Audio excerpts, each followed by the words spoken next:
Salam kenal, di video ini saya ingin berbagi pengalaman mengganti handphone dari handphone lama ke handphone baru. Kenapa saya harus ganti? Karena yang lama itu bisa dibilang udah rusak. Rusaknya itu rusak umum, setelah dipakai bertahun-tahun, baterainya udah nggak kuat lagi. Setiap nemu colokan harus ngecharge. Jadinya emang ini menurut saya waktunya untuk ganti handphone ke handphone yang baru. Nah, apa yang saya cari dari handphone waktu saya mau beli itu, pertama yang penting budget, yaitu budgetnya tuh 2 juta. Terus handphone itu mau saya pakai buat sehari-hari untuk aktivitas keseharian. Handphone yang nantinya sebagai pengganti itu harus memenuhi beberapa syarat karena untuk dipakai sehari-hari. Syaratnya yang jelas, yang pertama tuh budgetnya berapa, itu batas kita untuk mencari handphone. Waktu itu budget saya 2 juta. Yang kedua yang saya cari, karena ini akan dipakai sehari-hari, itu fungsi handphone phone basicnya tuh harus oke, harus baik. Itu gitu telepon suaranya oke, sinyalnya nggak ada gangguan, bisa menerima SMS dengan baik, cukup. Nah, yang juga penting secara spesifik itu bisa diinstal aplikasi Messenger, karena saya banyak menggunakan itu belakangan ini. Nah, yang berikutnya yang saya perhatikan dari handphone yang akan saya pakai itu storage. Saya lebih cenderung internal storage-nya sudah cukup, sehingga nantinya mau nambah external storage atau enggak, tapi secara internal udah mencukupi kebutuhan saya. Cukup itu untuk menginstal aplikasi-aplikasi tambahan yang saya pakai sehari-hari. Ada beberapa, nggak terlalu banyak tapi juga nggak sedikit. Dan juga aplikasi itu harus bisa memuat file-file yang ada di handphone, foto, video, kiriman, ada data, dan lain sebagainya. Nah, baterai itu penting kalau buat saya. Saya pengennya handphone baru itu bisa digunakan seharian tanpa perlu ngecharge, atau kalau yang charge nggak sering-sering, kalau lagi makainya berat atau sering. Nah, kamera sebenarnya saya nggak terlalu membutuhkan. Jujur aja, daripada estetis, kamera handphone saya gunakan untuk memotret sesuatu yang ingin saya tunjukkan kepada rekan atau teman. Misalnya saya foto, ada buku, teman saya lagi cari, saya foto, saya tunjukkan ke dia, di sini ada bukunya, hanya untuk kepentingan-kepentingan seperti itu. Nah, ada juga yang berikutnya, pertimbangan performa. Saya berharap handphone saya, walaupun saya tahu dengan budget segitu, bisa main game juga. Mudah-mudahan kalau punya waktu luang saya bisa install dan main game. Harapan saya begitu dari handphone yang nantinya saya beli. Nah, saya kemudian mencari handphone yang saya butuhkan. Nah, mencari handphone yang saya butuhkan itu, saya nyarinya pertama-tama dari toko-toko online, karena mudah ya, gitu, tinggal kita akses. Nah, dari toko online itu tujuannya adalah dengan budget yang saya punya itu, saya dapat apa gitu loh. Dari merek ini modelnya apa, dari merek yang lain modelnya apa. Nah, hasilnya itu saya catat ya, saya ingat, saya catat. Nah, terus berikutnya saya yang menarik, model-model yang saya sukai atau tertarik itu saya lihat ke website resminya. Tujuannya itu untuk mendapatkan spek lengkapnya gitu ya. Biasanya di website resmi itu lebih lengkap speknya. Nah, setelah itu saya melihat review-review dari beberapa kandidat yang saya punya itu. Review-review itu ada yang dari YouTube, ada yang website yang mereview gadget. Setidaknya 2 itu ya, saya baca atau saya lihat videonya di YouTube. Nah, setelah saya lihat reviewnya, ada pilihan saya itu mengerucut. Nah, mengerucut lagi yang salah satunya adalah Realme 3 ya. Nah, menurut saya dengan budget yang ya segitu 2 juta itu sebenarnya proses pencarian itu lebih menarik daripada misalnya kita punya budget yang lebih luasa atau lebih cukup besar. Kenapa? Karena dengan budget yang terbatas kita harus mencari handphone yang sesuai dengan kebutuhan kita. Nah, itu nggak ada di budget segitu, biasanya ada aja kekurangannya atau yang dipotong sama produsennya di bagian mananya gitu misalnya, sehingga kita harus mencari yang pas memang untuk kebutuhan kita. Nah, pilihan saya akhirnya Realme 3 dari Realme. Nah, itu kenapa? Itu pertama storage-nya, internal storage-nya saya pilih yang 64, walaupun ada yang varian 32 seingat saya. Nah, yang 64 itu saya dari pengalaman handphone saya sebelumnya cukup lah untuk menaruh file-file yang saya taruh di handphone, juga untuk menginstal aplikasi-aplikasi yang saya gunakan sehari-hari. Nah, terus baterai. Nah, baterainya itu dia teknisnya 4230 mAh. Ya, saya perkirakan cukup lah itu untuk penggunaan saya 1 hari tanpa ngecharge. Jadi ngecharge-nya besoknya atau malam setelah sampai di rumah. Nah, berikutnya dia punya chipset MediaTek Helio P60. Nah, dari review-review yang saya baca atau tonton, dibilang bahwa chipset itu cukup untuk menjalankan game-game yang sampai yang cukup berat.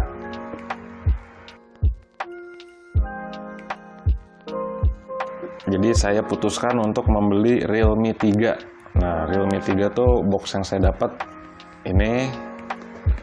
Nah, terus handphonenya ada beberapa pilihan warna. Yang saya pilih namanya disebutnya hitam dinamis. Nah, terus juga ya tentu saja dapat chargernya putih warnanya sama kabelnya. Nah, kabelnya ini masih USB Type B. Nah, yang jadi semacam bonus tuh dapat case. Nah, case-nya ini soft case, sama dibilang bahwa saya mendapatkan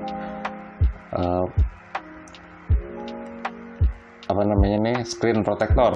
Nah, screen protectornya udah dipasang ya dari saya beli. Jadi maksudnya bukan dikasih nanti dipasang oleh toko, bukan. Jadi udah di-apply dari sananya, dari pabrik. Nah, sekarang jadi kita perhatikan ya satu-satu nih. Sekarang bodinya. Nah, bodinya tuh bahannya tuh plastik. Nah, bahannya plastik, nggak ada teksturnya, licin, dan juga kalau bahasa ininya kerennya ini fingerprint magnet, gampang kotor. Nah, tapi tadi dapat case itu bukan untuk handphone sehari-hari yang saya pakai case bawaannya. Tujuannya untuk melindungi dan supaya nggak licin, karena ini bodinya licin. Nah, kalau pakai case ini kan jadi lumayan nggak begitu licin, dan dia ngasih perlindungan juga kalau ditaruh di kantong gimana gitu, lebih aman lah. Case bawaannya ini dia itu ada ekstranya. Jadi maksudnya setelah kita masukin handphonenya tuh dia ada lebihnya, mungkin tujuannya untuk ngelindungin layar ya. Cuman nah, ini membuat gestur-gestur yang mesti di swipe dari luar itu nggak bisa. Untuk handphone 6,2 inci tuh kalau buat saya sih masih cukup saya kantongin di celana jeans ya. Di celana jeans tuh masih cukup. Nah, tapi juga nggak nyaman karena maksudnya setelah dikantongin, terutama panjangnya tuh menuhin kantong gitu loh. kalau kita duduk atau jongkok tuh suka kepikiran gitu loh, patah nggak nih ya gitu handphonenya, maksudnya retak atau bengkok gitu ya. Nah, terus dengan ukuran segini juga one hand operation gitu ya, untuk dioperasikan satu tangan tuh susah karena ada bagian layar yang nggak ke cover sama tangan kita gitu loh. Nah, padahal kan untuk ukuran Indonesia jari saya cukup panjang nih. Nah, ini tuh udah nggak ada bagian-bagian layar yang nggak ke cover sama tangan saya. Jadi untuk one hand operation tuh udah susah. Nah, sekarang kita ke layarnya ya. Tadi udah dibilang 6,2 inci. Nah, dengan itu kalau Realme 3 tuh dia katanya layarnya disebutnya HD+. HD+ tuh gampangnya ini aja, 720p. Nah, 720p jadi bukan 1080p ya, jadi bukan Full HD. Nah, dengan ukuran layar 6,2 inci dia kasih 720p itu kelemahannya adalah kalau kita pakai handphone ini itu pixelnya tuh kelihatan. Pixelnya kelihatan. Ada jadi grainy gitu ya.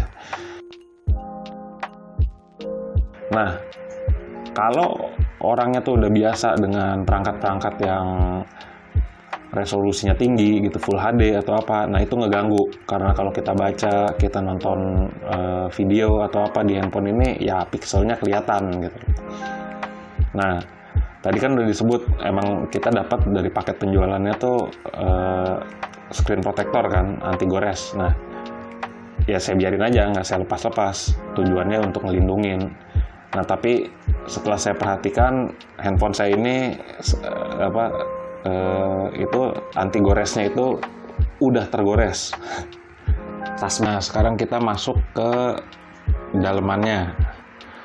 Jadi speknya itu Realme 3 itu chipsetnya dapat MediaTek P60, dia quad core. Nah, konfigurasinya biasa ya, kalau untuk handphone Android itu 4 yang rendah dan 4 prosesor yang untuk mengerjakan tas-tas berat gitu. Nah, kemudian konfigurasi memori dan storage-nya saya pilih yang 3, RAM-nya 3 jadinya, dan internal storage 64. Nah, pengalaman saya itu dengan spek seperti itu, kalau untuk pemakaian sehari-hari itu lancar, nggak ada masalah, nggak ada nggak ada melambat atau apa, pokoknya untuk penggunaan sehari-hari lancar. Nah, untuk gamenya belum sempat saya uji karena sampai sekarang ternyata saya belum punya waktu untuk main game di handphone itu ya. Nah,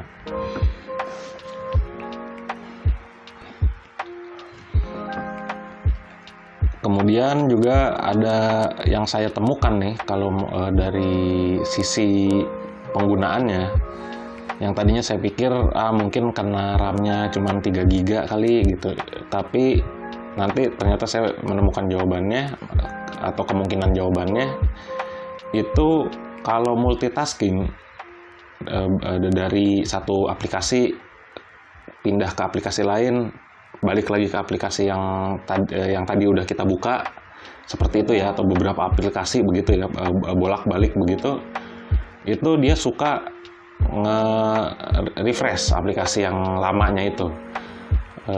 Yang tadinya saya pikir mungkin mungkin karena RAM-nya cuma 3 GB kali gitu. Tapi setelah saya menemukan satu video di YouTube yang membahas tentang Realme 3, katanya alasan orang itu ada masalah, ini kemungkinan jawaban ya, ada masalah optimalisasi chipset MediaTek dari MediaTek di handphone Realme. Nah, itu karena saya bukan expert atau apa, saya nggak tahu, cuman itu saya temukan jawabannya seperti itu gitu.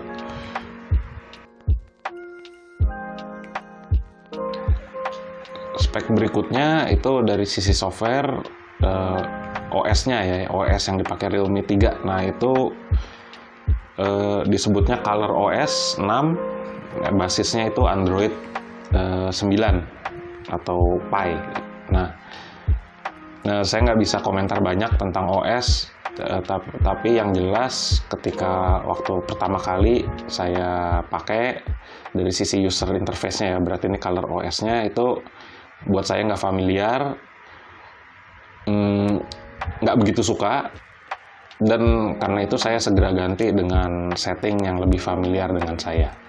Nah jadi saya nggak tahu, nggak bisa terlalu menilai defaultnya Color OS atau UI-nya itu sebenarnya enak atau enggak, karena saya dengan segera saya ubah ke setting yang lebih familiar dengan saya.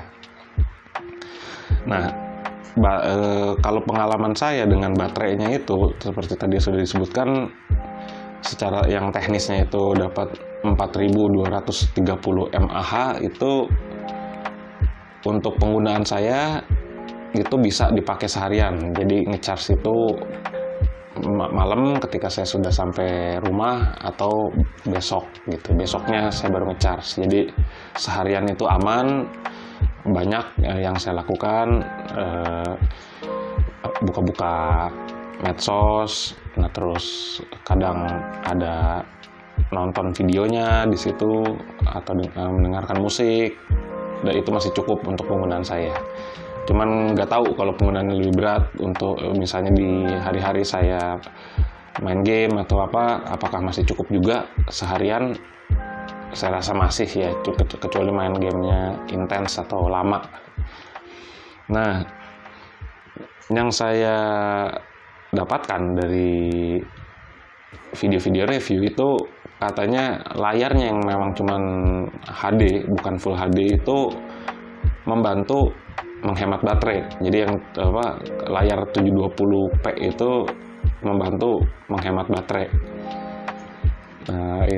Jadi layar itu lebih hemat daripada misalnya menggunakan Full HD atau yang layarnya 4K gitu ya. Nah, untuk kamera itu speknya, kamera depannya single kamera 13 megapiksel, dia HDR dan bisa merekam video di Full HD sampai 30 fps. Jujur aja, kamera depan ini termasuk yang jarang saya gunakan karena memang nggak suka selfie juga. Jadi memang sangat jarang digunakan kamera depan ini, bahkan mungkin bisa dibilang belum digunakan sampai saat ini. Nah, untuk kamera belakangnya itu speknya dia dapat dual kamera ya. Yang utamanya 13 megapiksel. Nah, terus ditambah 2 megapiksel untuk deepnya. Nah, untuk efek bokeh. Kemudian juga HDR, ada LED-nya, dan bisa video sampai Full HD juga di 30 fps.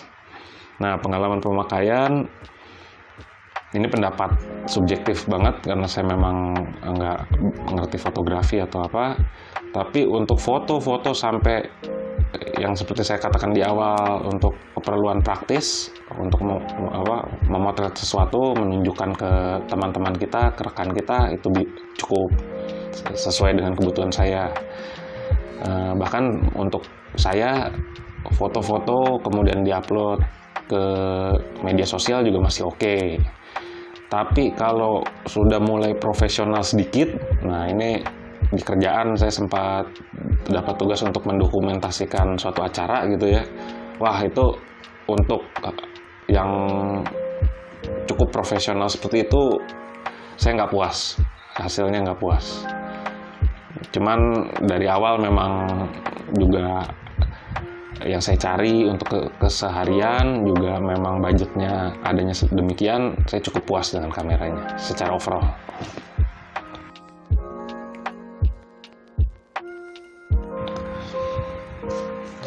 Nah, kalau ditanya apakah saya puas dengan Realme 3, ya puas. Menurut saya handphone itu walaupun tadi ada beberapa kekurangannya begitu ya, secara overall bisa memenuhi kebutuhan saya. Apa yang saya cari dari handphone sehari-hari itu bisa dipenuhin. Nah, saya merekomendasikan Realme nggak? Jawabannya, saya merekomendasikan Realme 3 ya. Saya merekomendasikannya Realme-nya, bukan Realme 3. Karena ngapain gitu kalau Anda nonton video ini dan mau beli Realme 3. Lebih baik Anda beli Realme yang seri terbaru, karena Realme itu rajin mengeluarkan handphone. Di saat video ini dia udah sampai Realme 6 gitu ya. Cuman tips dari saya untuk membeli handphone, lebih baik itu survei dulu. Di zaman social distancing ini nggak perlu ke tokonya langsung, lewat online aja dari toko-tokonya. Anda lihat produk-produknya, Anda lihat juga review, pendapat para reviewer, mungkin benchmarknya, penjelasannya, kelemahannya, kelebihannya. Habis itu Anda baru beli. Karena itu dalam pengalaman saya membantu saya untuk memilih handphone yang tepat buat saya.